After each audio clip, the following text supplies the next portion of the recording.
చాలా వరకు మనకు ఇప్పుడు ఆయుష్ను తర్వాత మనిషి యొక్క ఆరోగ్యాన్ని కాపాడుకోవాలి, ఆయుష్ను పెంచుకోవాలంటే మనకి ఎన్నో దారులు ఉన్నాయి.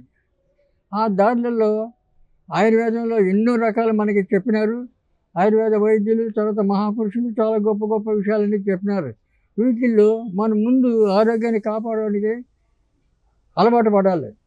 దీని అలవాటు ఏంటంటే ఫస్ట్ ఆఫ్ ఆల్ ఏం చేయాలి? సాత్విక ఆహారం తీసుకోవడం నేర్చుకోవాలి. సాత్విక ఆహారం కావాలి. సాత్విక ఆహారం అంటే కాయగూరలు, ఆకుకూరలు, పప్పు దినుసులు ఇలాంటి వాటి తినాలి. దానికి మాంసాహారం పనికిరాదు. మాంసాహారం వల్ల కూడా అనేక రోగాలు వస్తున్నాయి.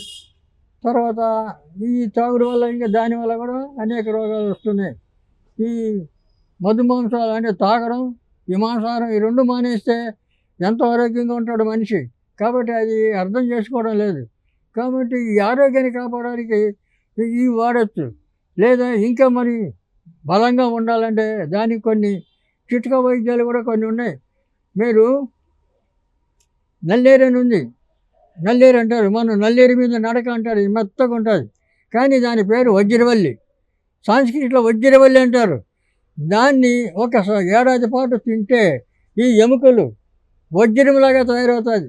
నీ యాక్సిడెంట్ అయినా, ఫైరింగ్ అయినా, ఏమైనా దీనికి మాత్రం ఇరగదు, పగలదు.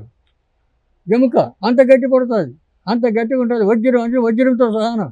మరి ఇటువంటివన్నీ చాలా ఉన్నాయి. ఇప్పుడు ఆ నల్లేరు మాత్రం ఆ పొడి చేసుకొని ఒట్టి నల్లేరు పొడి మాత్రం తినడమే. కాకపోతే ఈ తినేటప్పుడు కూడా మనం కొన్ని తినే ఆహారాలు కూడా కట్టడిలో ఉండాలి. ఎందుకు? అదా ఇవి ఇవి ఇవి వాడకూడదు. మళ్ళీ తాగుడు, మాంసాహారం ఇలాంటివి చేస్తే మాత్రం అదేం పనిచేయదు. కాబట్టి దానికి ఇలాంటి పద్ధతులు కొన్ని ఉన్నాయి. ఇంకోటి మోదుగ గింజలు. మోదుగ గింజలు, ఆ గింజలని పొడి కొట్టాలి, బాగా పొడి కొట్టి దాన్ని ఆవు పాలలో ఉడికించాలి. ఆవు పాలలో ఉడికించి దాన్ని మళ్ళీ ఆరబెట్టి దాన్ని వేసి ఆ పొడి తినాలి. తింటే ఎటువంటి రోగం రాదు మనిషికి. రెండవది కంటి చూపు బ్రహ్మాండంగా వస్తుంది. కంటి చూపు బాగా వస్తుంది, జ్ఞాపశక్తి ఉంటుంది, తెలివితేటలు పెరుగుతాయి, జ్ఞానం పెరుగుతుంది, ఆధ్యాత్మికంగా కూడా మనిషి ఎంతో ఎదుగుతాడు. కాబట్టి ఇవి ఆవు పాలలో ఉడికించి దాని యొక్క దోషం పోతుంది, తినడానికి చాలా అనుకూలంగా ఉంటుంది. కాబట్టి అది కనీసం మీరు ఏది తిన్నా కూడా ఒక ఏడాది తినాలి. తింటే మొత్తం శరీరం అంతా మారాలి కదా. శరీరం యొక్క ఈ మారడానికి దానికి టైం పడుతుంది. అందువల్ల వారం రోజులు తిని, నెల రోజులు తిని నాకేం కాలేదంటే ఏం కాదు. అలా కాదు. ఒక పద్ధతి మీద ఒక పట్టుదలతో వాడుకోవడానికి ప్రయత్నం చేస్తే 1 సంవత్సరం పాటు అట్లా వాడాలి.